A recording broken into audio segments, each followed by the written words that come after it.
Hello everybody, welcome back. It's Cape Rugby TV time, where we take a look at what's happening in the world of Western Province Club Rugby. Before we get the ball rolling tonight, big thanks of course to Score Energy Drinks on board with Cape Rugby TV and of course Western Province Club Rugby Sevens. And of course CyberSmart, internet service provider on board with Cape Rugby TV. We'll talk to you more about CyberSmart during the course of the show. They are our hosting provider and of course fantastic internet company, but we'll talk more about that a little bit later. Back in studio with me, Renzo Bortman. Renz, nice to have you back, Meneer. Rugby continues. Yeah, thanks for having me, Jobs. Always nice to be in studio, and yeah, always nice to talk about club rugby.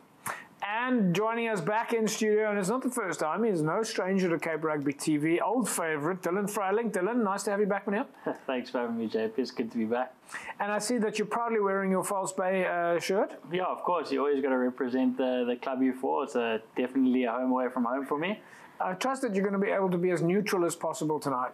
Yeah, I would. I don't know about my counterpart over here on the side. We'll have to wait and see.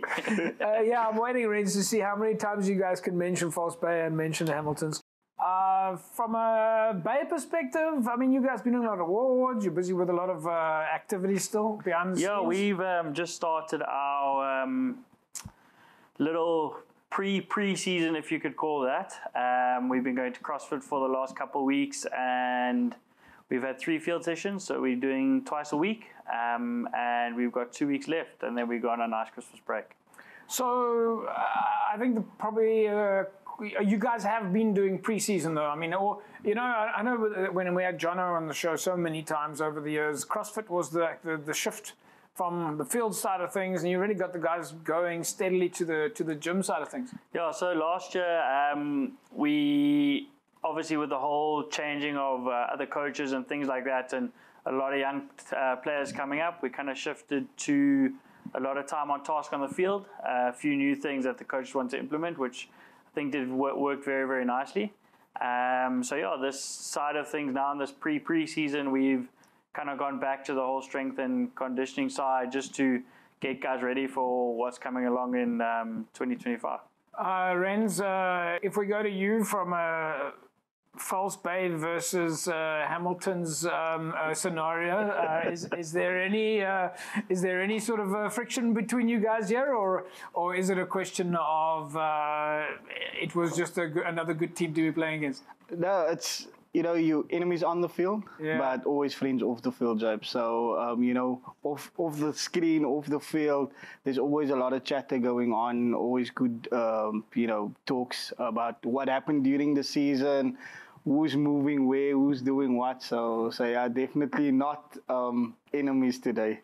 Well, the interesting is watching you guys before we started filming is how much catch up you had to do. I mean, it was like listening to the two of you was like a lifetime of quick storytelling. You had to catch up on 8 months of information across the league. I mean, Dylan, that kind of is the club rugby vibe, right? No, definitely. I mean, with the new season coming up in 2025, people are going there and moving around, and hearing who's moving where is a crazy thing, and all the stories that come about of what clubs are coming up and new sponsors or sponsors that are leaving. So I think 2025 is going to be a very, very interesting season for club rugby, just with everybody coming up and players moving around.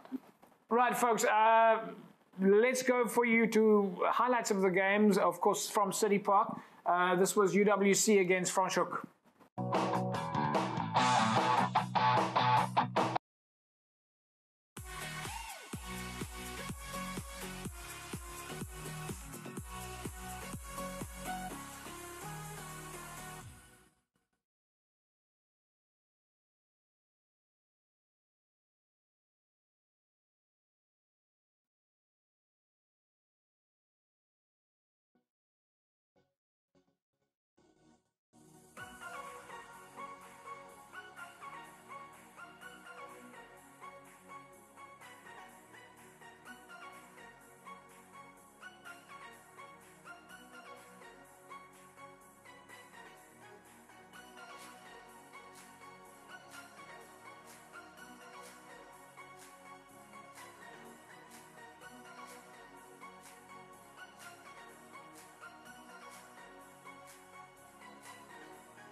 right, there we go. UWC Franschhoek, of course, first half highlights there. Rens, did you manage to spend a bit of time at City Park? Yes, I did, Jabs. Obviously, Hamilton's was also there in the top 6. So, did they send you out here to did they say to you before you came to the show that you have to talk about Hamilton's in every segment? I'm promoting, so probably have to, just the same as Dylan here. Well, I'm waiting to see how many times you guys name drop here. But talk to me a little bit about this game here. UWC Franschhoek, Rens, from a Franschhoek UWC perspective, what are your thoughts over the season? Looking at Franschhoek, obviously, always, they always in the top 6 every season that I've known them now. A lot of running rugby. They come with their big forwards, obviously. So, and as you can see in that game, just throwing the ball around, I think that's probably the dangerous aspect of Franschhoek. But looking at UWC as well, they had a good shield, varsity shield. And looking into their season, I think they were unbeaten, if I'm correct, in the league. So they definitely a team to look out to for next season. And Dylan, from your perspective, Franschhoek, UWC, I mean, you've obviously played against UWC many times in the during the league structures before they were relegated. Of course, they're back in the game now. Oh, it's good to see UW come up again. I mean, I think they definitely made themselves heard in the SLB. And it's good to see them come up and compete and everything. I just really hope that when they do come up to SLA now again, that they put forward what they did in the season. And 2025 is a good season for them, and they can keep growing on what they're actually doing now, because you can see the structures and stuff that are coming in are very good. All right, folks, we're going to take a bit of a break. When we come back, we're going to look at some more of the highlights from some of our previous games. Don't go away. We'll be back in a sec.